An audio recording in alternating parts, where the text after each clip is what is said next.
Etelä-Suomen nopeiten koeajopyyntöihin vastaavat automerkit ja niiden jälleenmyyjät. Palvelunopeuden puolesta näitä voi siis ehdottomasti suositella.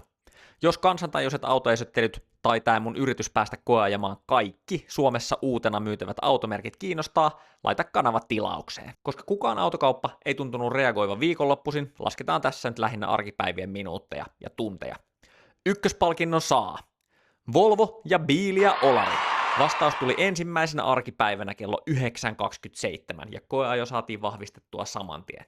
Huippuduunia. Kakkossijalla oli muuten tosi tiukka kilpailu, vaan 2 minuuttia hitaampana Lexus ja Toyota Espoo ajalla 9.28. Ja koeajotkin oli samalla vahvistettu heti ensimmäisissä viesteissä.